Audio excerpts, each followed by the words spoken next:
Welcome everybody. Really pleased to be here today with two guests. One is Dr. Janice Sitzes, who is the Director of Continuing and Professional Education at North Carolina State University, and JT Allen, who is the founder and CEO of myFootpath.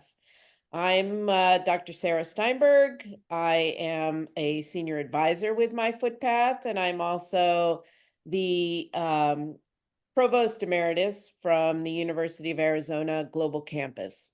Part-time education has been my life for virtually my entire career in higher education. So I am just super excited to be part of this conversation. These are the topics that I very much enjoy.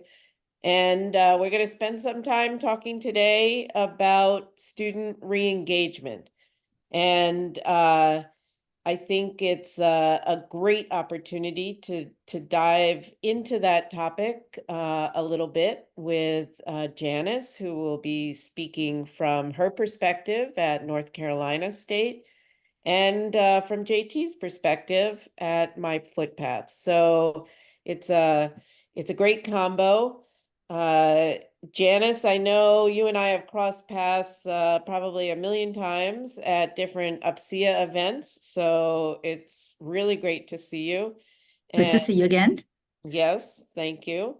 And JT, of course, I always enjoy talking with you and exchanging ideas and concepts about re-engaging students in higher ed. So why don't we get started? We always have our eye on the enrollment numbers. They go up and they go down, and they're dependent upon the economy, and they're dependent upon all sorts of things that are going on. So I always take those numbers with a grain of salt, but having some perspective and context on enrollment trends is not a bad way to start the conversation. And I was just wondering, JT, if you would be willing to just give some general insights that you have about the enrollment trends across the country. You can basically say they're going down and sometimes they go up, but you probably have a little bit more to say than that. So if you want to kick it off, that would be great. And then we'll find out some more details about what's going on at North Carolina State. Sounds good. Sounds good. Well, yeah. So, I mean, we follow the ups and downs, as you can imagine. So just as background on us, so myFootpath is focused on re-engagement. So we work with the 40.4 million stop outs that are out there and help universities bring them back. So we're always kind of tracking enrollment and trends and graduation rates and retention rates.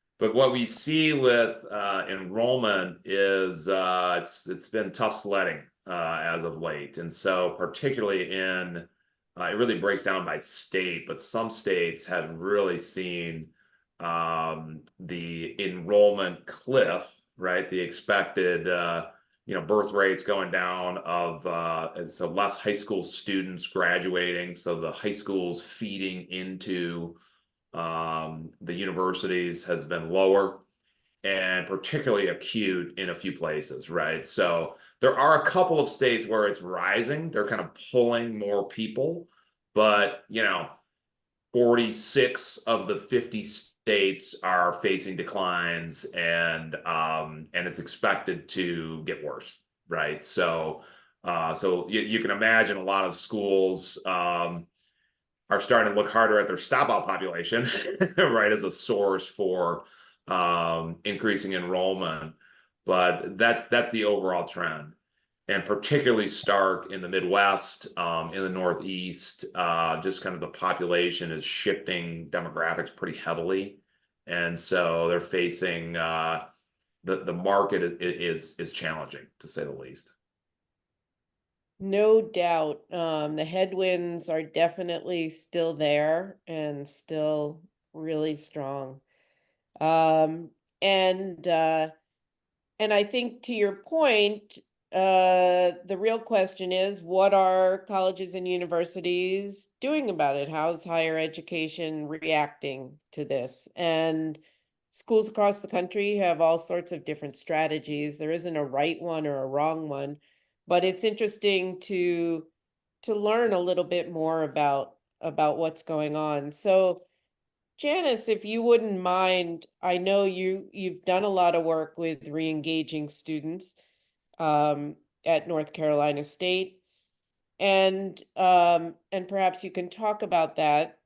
But before you do that, since I didn't really do a great introduction of what you do at North Carolina State, what kind of students you serve, if you wouldn't mind giving a little bit of perspective on that, that would be great. Sure, happy to do so. Well, NC State University is located in Raleigh, North Carolina. We are one of 16 universities in the UNC system, the University of North Carolina system. All of the public educational institutions granting four-year degrees are part of the UNC system. We are one of two land-grant institutions in North Carolina, the other being NC-A&T. So as a land grant, we have a trifold mission: education, research, and public service, also known as extension. I've been at NC State almost 21 years, 19 of which were with the Office of Professional Development in the McKimmon Center for Extension and Continuing Education. And there we focused on non-degree continuing education, so mainly working professionals. The last year I've been with the College of Natural Resources doing continuing and professional education with the college. So NC State is fortunate in that our applications continue to remain strong. But as JT indicated, addressing the issue of dropouts and stopouts and retaining your students and making sure they succeed and they persist and they obtain that degree is a constant challenge. And I think institutions are facing increasing challenges. COVID certainly presented a whole bunch of challenges for institutions, especially as they had to switch to online, but that also resulted in additional challenges that students faced who had to now have this new learning environment and weren't getting the learning experiences that they were anticipating in college. So it's some of the challenges that our students are facing. Mental health has become an increasing challenge. Lack of finances continues to always be a challenge. Employers may no longer be paying for the tuition. Academic underpreparedness is another challenge. Internal sanctions, working full time, caring for dependents, not just children, but aging parents or siblings. Interpersonal relationships, transportation issues continue to plague the students. So it's very important, I think, increasingly to have data, knowing who your students are, where they are, and why they are stopping out or dropping out, and then coming up with solutions to address those challenges, hopefully before it becomes an issue. So data is important. Communication and engagement are the other two prongs of the three prongs to really address this issue. No doubt. Is it fair to say that the students that are generally falling into this category of stopouts and re-engagement are non-traditional age students, or are you also seeing students in the traditional age category? Yes, also seeing in the traditional age category. I think probably the reasons are a little different on both ends. I think there's a certain amount of overlap. Finance is always going to be a challenge, whether you're traditional or non-traditional.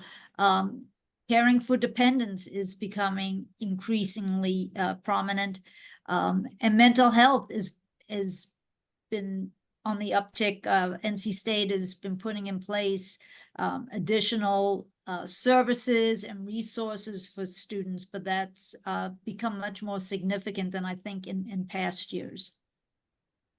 Yeah, and we're seeing similar in our work is that it really is kind of the gamut of students and institutions are many institutions enrollment declines cause budget cuts and resource cuts, and so it's how do you deliver that same service to really bring them back at any point on the age spectrum.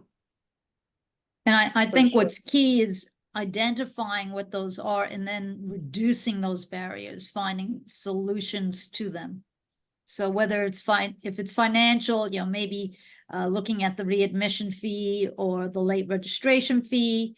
You want to make sure that you have clear, publicly available information about the process. So you want to make it as seamless as possible and as easy as possible. Give them the tools they need so that the challenges don't become overwhelming and they can address them.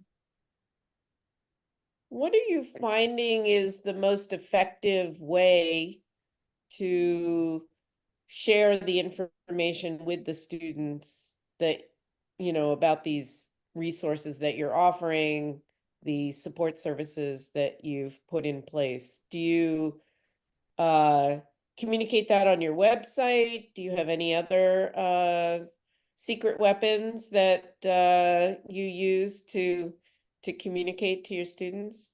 Well, certainly putting it out on the website, and you want to put it in a place that's easy to find and so that people don't have to go searching.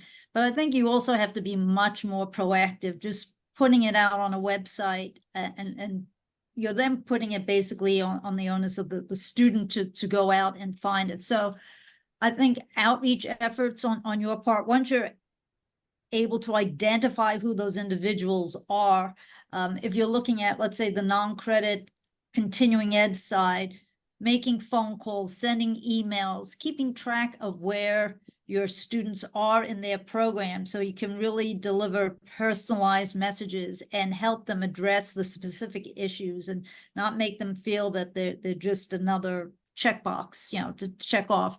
So phone calls saying, hey, we see that you're just one class shy of getting your certificate. We happen to have this coming up. Can I help you get registered for that? Also on the credit side, we have advisors who reach out to students. They send them an email saying, hey, come back to the pack. And they tell them they have one individual for them to contact, and they identify that person, and they then work with the student on putting together a plan and hold them accountable for it. And they'll put together saying, what were the barriers? Why wasn't I able to succeed? What am I going to do to address these? And here's my commitment. And then they have to meet with their advisor on a regular basis to talk these things through. So I think having that contact, that engagement, the communications, it's really important. And it's not just a matter of putting information on a website. Yeah, that's an amazing commitment that you guys have to reach out, because it is true, just putting it on the website isn't the answer. And I know, JT, that you guys have had a lot of experience now in this, in partnering with universities. They're doing a lot of effort, as Janice just described in a lot of detail, all of the different ways that NC State is communicating with students. What is your experience showing with some of the different universities that you've partnered with?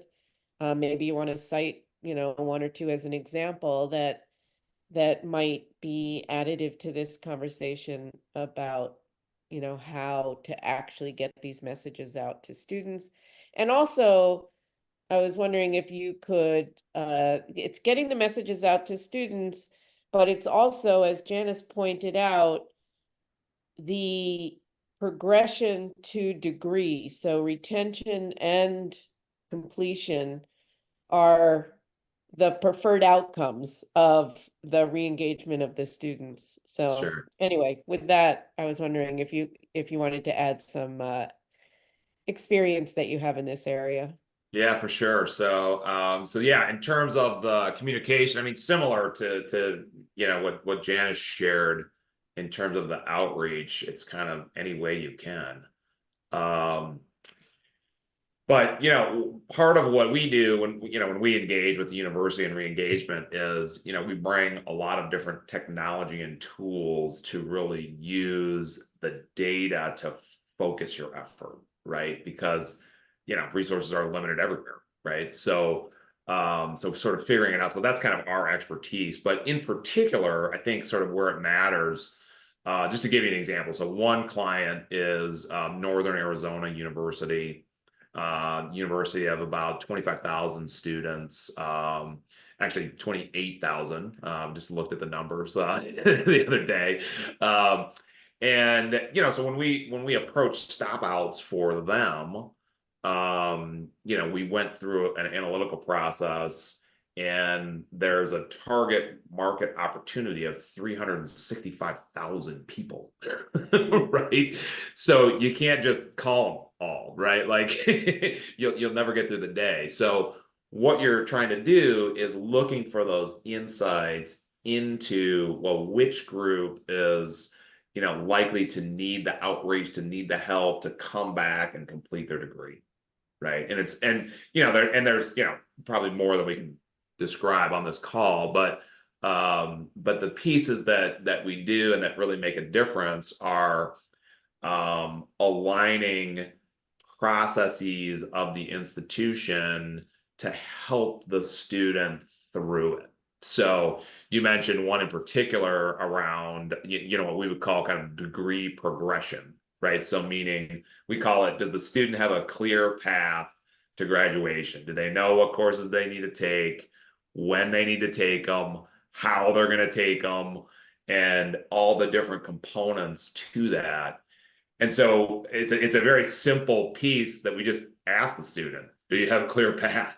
And when they do, you can imagine they persist at a much higher rate. So that's kind of one of the tricks of the trade that we do with our work. No, that's what I've found in my experience as well, especially with adult students. They have so many different distractions and other responsibilities in their lives. And the education is important, not only to them, but their families, and the completion of their degree is setting an example that could roll down generations. I mean, there are big reasons that the success of students matters. And but they like to have a path forward that's quite simple, because it takes the guesswork out. And I've also found, and I'd be interested to know either from Janice or from JT, whether how you see that split of students being interested in professional degree outcomes. So they're coming back because they have a professional purpose, versus the students who are coming back for more of a personal purpose. In other words, they have a sense of fulfillment to complete something. Maybe that's more of a personal, or they always wanted to know about English literature just for their own personal benefit, versus getting the next job, or getting that next degree so that you can make the next step in your career. Any thoughts, Janice, start with you, about the breakdown of students in those two very generalized categories? Well, I don't have data to back it up. I think in general, when you go back as an adult, it's more because it's something that you're personal. It's not talking about need here, but if you go back as an adult, when you're talking about the personal challenge or enrichment, I think you go in better prepared mentally than when you're 18 years old and going to college, because that's kind of the expected progression. When you're a little older, you're going, you're going back because you want to go back. The desire is there, Yeah. as opposed to an expectation. But that being said, I think if it's just, it would also be easier almost than if some big challenge came up to kind of put things on hold, because it's not something you actually need to do. But I think in terms of how you dedicate to your studies, you have a different push, and you're there really because you want to be there, not because your parents are saying to you, okay, now you're going to college.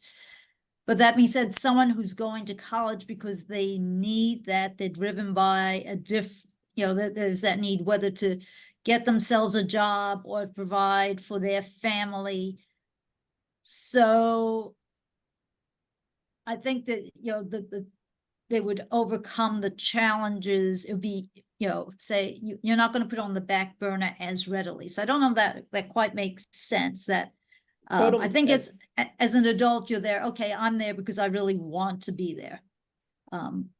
But if it's a matter of getting an education so you can put food on the table and a roof over your family said, then you are going to do that and see that through. Yeah, no, it makes perfect sense. And matches my experience exactly. I was wondering, JT, have you seen different strategies used for the different target populations? I mean, as you said, at Northern Arizona,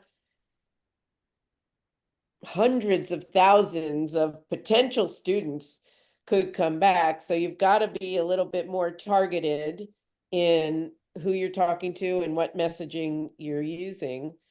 What are your thoughts about this difference of motivation? Yeah, definitely. And so I would say that, I mean, generally our data kind of shows that about 10% of folks will sort of come back for the personal fulfillment goal, and the other 90% are really in some sort of career motivated pathway, right? Generally, right? But the trick is you don't know which 10%. So, the challenge you have from a communication point of view when we do a re-engagement campaign is that you want to have kind of the multiple messages reaching the students so they know if it's the career avenue, boom, here's the solution. If it's the fulfillment avenue, here is also the solution. So it's kind of, so we find it's a message overlay in the marketing communication to bring students back. So a lot of times we use email as kind of the workhorse, and it's very light touch email, seeing where the adult is in their life, right? And so by that I mean, what most of the time when a student stops out, something happened, right? So it takes time for that to clean up. So it could be they had to care for a parent, it could be that they had a kid, it could be that they didn't have enough money, they had to work, whatever it is, but it cleans up over time. The problem is you don't know on a calendar when it's going to happen. so Right. so you have to just be kind Does of not in the predict. conversation, right, with them to say, hey, we're here. And then having different, and you don't know which message will resonate. So we take to simplify the approach, there's a lot of targeting and data behind which message to use, but you just kind of rotate them in and out, right? So sometimes you have the career message, sometimes you have the fulfillment message. Other times it's more programmatic with your message about what it can do for you in your career potentially. So it's a mix for sure, but I think overall, if we step back, generally most are coming for a career focused purpose. Yeah. So I want to shift the conversation a little bit from the targeting of students, the messaging out for potential students to come back, to more of how, especially you, JT, and myFootpath partners with universities to keep the students there. It's not just about getting them in for one course, it's getting them in to finish the whatever their objective is, a certificate, a degree, 2 degrees, whatever they're after. Anything you'd like to add there about specifically about how you partner with the universities? Sure, sure. Yeah, and then just to kind of continue the example with Northern Arizona. So one of the things that we learned in our work with them, and like many universities, their course catalog is complex. So when you come back as an adult student, you may have credits from the institution. You might have credits from Northern Arizona. You might have credits at the community college down the road that you're transferring in, or wherever, right? And you have to bring those transcripts in, and you have to get them evaluated and applied to a degree program. It's a complex process. It takes time, right? And as an adult student, the biggest thing you want to know is, I mean, number one is, okay, I want to start. So what courses do I need to take? But you don't know what courses you need to take until you see how your credits articulate and are applied to your program. So what we did, with that specific example is we created a flow for the re-engagement student in partnership. Northern Arizona, they have a great advising team, really dedicated individuals, but they really make advising optional. And so you can do it or not. And so when you're a traditional student, it's a little bit simpler because you don't have the other transfer credits and everything else. But for a returning student, it's really hard. So we made it required. And so now that student flows through the advising office to make sure they have the couple of components. And then surrounding that, we wrapped in a couple of different processes to make it simpler for the advisor to have the conversation. But I think that piece of like, no, I have to talk to my advisor because I've got to get this right was really instrumental in helping the student get the right courses. And then when they can see that path to graduation, it makes it a lot easier to retain the student. So the work continues ongoing to make sure they've got the pathway and that it's still the same and there's not a boulder in the path that you have to climb over. but that critical step kind of gets them set off in the right place.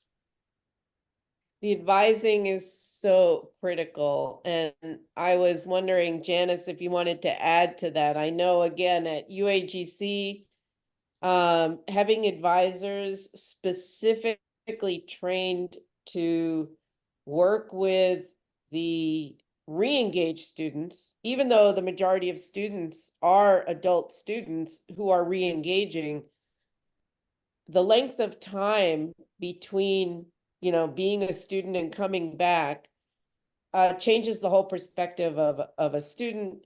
They get nervous that, maybe they forgot how to study. They don't understand the financial aid landscape these days. All sorts of different questions come up depending upon how long it's been since they've been out. And we've noticed that having advisors who have more specific training, and I know, JT, this is something you focus on. I was just wondering at the university level, at North Carolina State, whether you have also kind of approached that in that way, that your advisors have different types of skills and training that they bring to the table. Well, we have a lot of the outreach, and I think what makes it so successful is at the college level as opposed to the university, because you have university admissions who keeps in touch with the different colleges, but then the real effective outreach is done on the college level, and these advisors are the ones who will meet one-on-one, and that's where they draw up the plan of work with the student and help them. And they also ensure that they have information on the resources to address the different challenges they might face.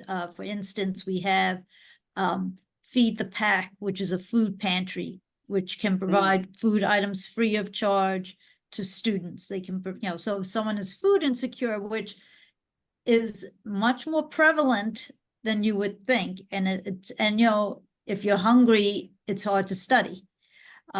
So they'll put them in touch with that. We have a counseling center with counselors dedicated for mental health issues. And we also have online 24-hour 7 services. So they'll put them in touch with that if there are some mental health issues. They'll put them in touch with the PAC essentials if someone needs, in addition to the financial aid that, you know, that the people are aware of, put them in touch. There's a short-term loan program. So let's say, or short-term gifts, if someone has unexpected car trouble, they can't get to campus. How can they get money to get their car fixed so they can get to campus? So they will put them in touch with the different resources available on campus to help them succeed, and so that the challenges can be resolved and they can persist.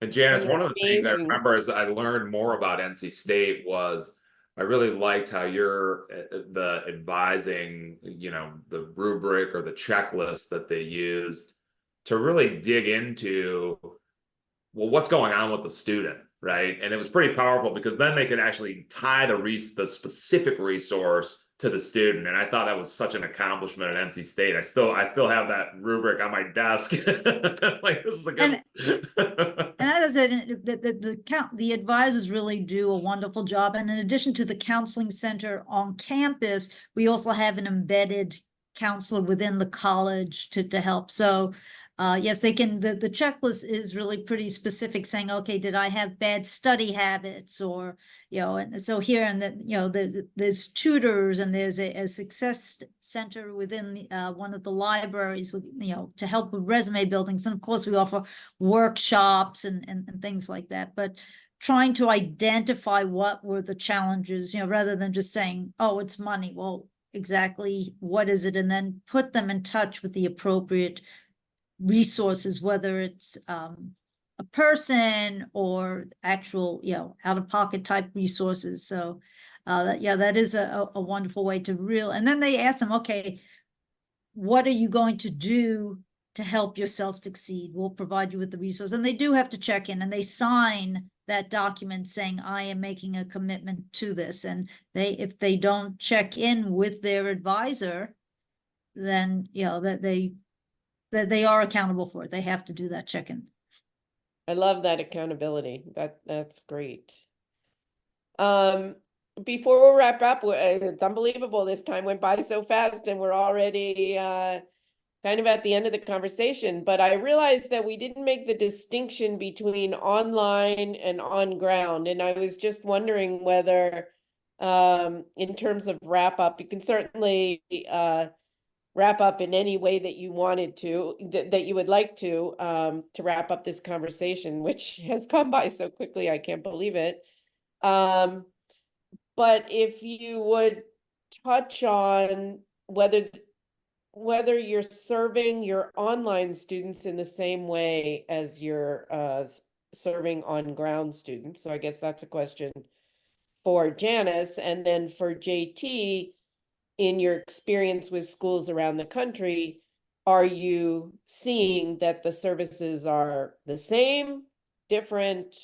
You know, how are universities allocating their precious resources to the different populations? Sure. Well, we are serving the online students as well. And I think obviously there's some challenges to being online versus in person in terms of accessing some of the resources. Another resource that we have on campus for students is the WolfPack Professional Closet, which provides professional clothing for interviews with students who can't afford it. Wow. And it's items that are donated by faculty, staff, and they provide for male and female students. They have ties, they have purses, they have shoes, and it's for them to keep. And they come to the closet and they take whatever they need to, so for interviews, internships, etc. So obviously something like that is a little more challenging for a remote student to access, but we do provide the advising and a lot of the other resources, the counseling, the ombuds, things like that are available online for people. Wow. That's incredible. Yeah, and what we see with the if we sort of step back from the different universities that we work with, many times we find that the resources are built and really consumed by the traditional on-campus student. So it doesn't mean there aren't resources for the online student. Of course there are, but the time and the energy and the things that they have to work on, right, is kind of consumed by that traditional kind of campus-based student. So a lot of times when we work with institutions, part of our collaboration is to figure out how you can, I would say, sort of bring out the best of the resources that are available at the institution and really highlight the ones that are different or a different, usually it's just a different path or a flow for the online student versus the traditional student, right? And so, and a lot of them are many of the things that, Janice alluded to. There's a lot of different resources on a campus and that the universities have made sort of virtual, but it's a different set of services depending on where you live, right? So that's kind of the approach to doing it, and also just having that it's kind of just sort of listening to the student and making sure to translate, from the university speak, right, to like, how do I actually get this done today? So that's part of our, when we work with institutions, that's kind of the focus that we try to bring to it. Most definitely. Wow, this has been such an enjoyable conversation, and I've just learned so much. I thought I had a really good list of all of the support services that are necessary, and Janice, you just added like I don't know, 10 different ones that I hadn't even thought about. So amazingly interesting conversation.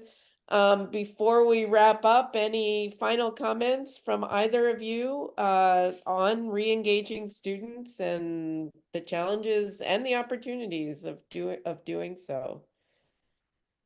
Well, I Right. mean, just to sum up what I said before, I think, that, data is incredibly important. Knowing who your students are, where they're physically located, and where they are in their program and what their challenges are. So data is first and foremost, but then communication and engagement are the other two really big things. And I think you need to have all three to be successful at, keeping your students and bringing back the others and really helping them succeed to persist and attain that credential. Yep, it takes a village, and it takes a village that communicates to make these things successful. Absolutely. JT, any final wrap up? Yeah, I mean, I would just say, for institutions who are facing enrollment struggles, I mean, you can oftentimes be sitting on a gold mine of opportunity.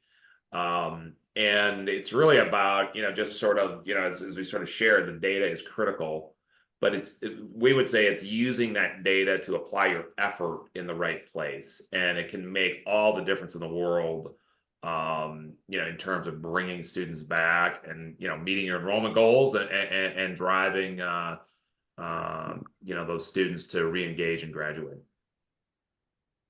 Well, thank you both. Janice Sites, Director, Professional and Continuing Education, North Carolina State. JT Allen, Founder, CEO, myFootpath. It's just been a real pleasure to talk to you both. Thank you. Same here. Thank you.